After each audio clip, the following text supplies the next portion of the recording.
friend, colleague, future star, superstar currently, Chinwe Maponia Cook, joined in studio by Thomas Robinson and L.A. Sunshine. That is I. Yeah. Every time I say the word sunshine, I think of Red Fox saying sunshine in Harlem Nights. Oh, no. Oh, okay. Okay. if you're familiar with that, Right, yeah. of course I know exactly. You don't look like sunshine. Turn from, it into sunshine. from the movie. You folks are in here promoting Treacherous 3. Chinwe, we'll start with you because I love you. Tell us about Treacherous 3 and what you have to do with it. Well, I love you too, Mark, but L.A. Sunshine is an original member of the Treacherous 3.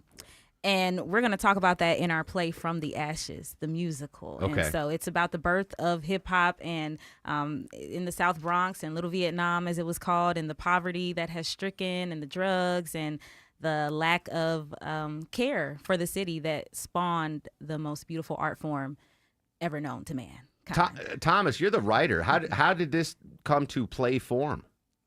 Ooh, how did it come to play form? I'm driving up to Chicago one day, and I accessed YouTube, heard some of the early recordings, and I just thought, man, this is a wonderful story. So I started diving into it, doing the research, and it became more profound the more I got into it.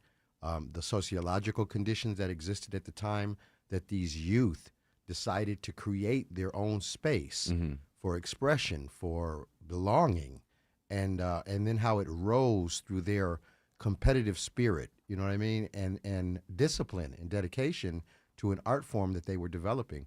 I said, man, I got to try to write this. Is your background as a playwright? Is that your go-to form of no, creativity? It is not. I've always been a writer. I'm an attorney by trade. And so I've always... Cut. Out. You got to let us know before you come in, counselor. You can't surprise me. I'm sorry. But So about 2012, I hit a burnout stage, and a good friend of mine who was also an attorney, Ted Johnson, started writing and producing theater. And he brought me to the Atlanta Black Theater Festival. And then I started wanting to write and produce theater. And this was my third or fourth project. I just love that that is the outlet, that this is on stage. And so I would imagine I'm vaguely familiar with the hip hop culture. I got a little bit of knowledge there, but it's not just the music, right? It's the graffiti art. There's so many aspects to the culture. Is that something we're gonna see and talk about? L.A. Sunshine? You're going to see a little bit of everything. You're Yeah. going to see the beginning of hip-hop's inception. What most people recognize as hip-hop, or what it has come to be known as, is something, what we're going to do is going to precede that. All of the hip-hop known, Sugar Hill Gang, you know, when you reference hip-hop, most people's first recollection, if they even able to go that far, is the Sugar Hill Gang doing hip-hop. Yeah, See? absolutely. Now, I don't want to give any spoilers for the performance. You but, probably can't. well, all right, we'll see. I'm going to try here.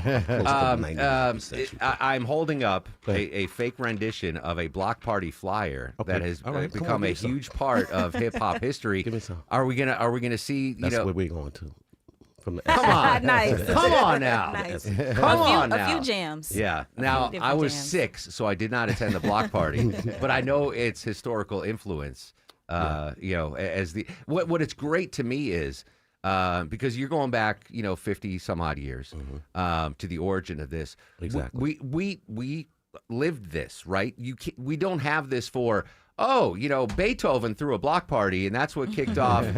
So this is obviously still a huge part of the culture, and it's living history. Exactly. Yeah. Exactly. It's a living history, and it's going to be exemplary to what hip hop's inception was like. Yeah. Starting from 1973, moving to the early 80s, which again precedes most people's hip hop acumen. Yeah. They're just not familiar with that. So what we're going to be doing is a lot of stuff that we're going to be reenacting.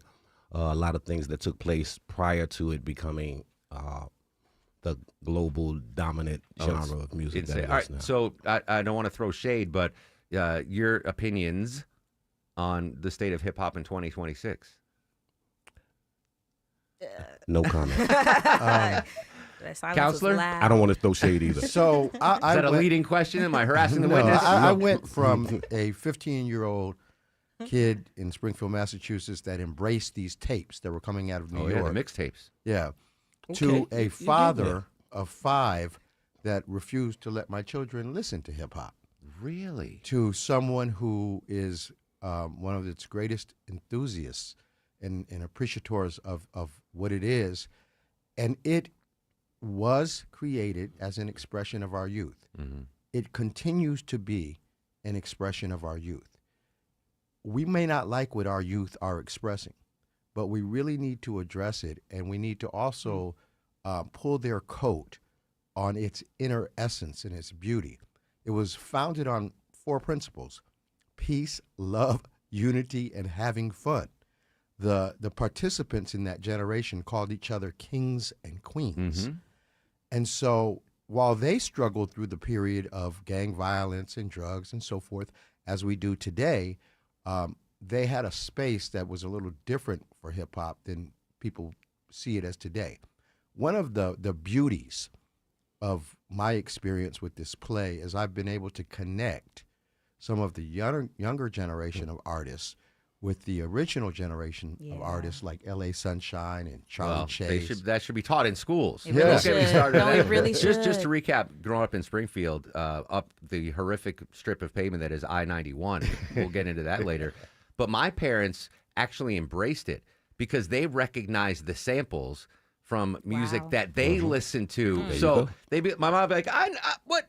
Yeah. And it's interesting. All right, Chinwe, tell us where we can buy tickets, where this is being shown, et cetera, et cetera, et cetera. So this Thursday, it's in a couple of days, Thursday through Sunday at the 7 Stages Theater in Little 5 Points. That's off Moreland Avenue, Euclid Avenue, right in that area, Ragarama, all those little nestled in places. You can get tickets at Eventbrite. You can follow us at From the Ashes 1973 on Instagram to get more information, see the cast, just get more background information. There's also an after party on Saturday night. That information is on Eventbrite as well. You are so good at that. Make sure that you go and get your tickets because it's going to be a sold out show, y'all. I know it's 4 days, but Show is. they're going to come and go. All So right, you want to get it first.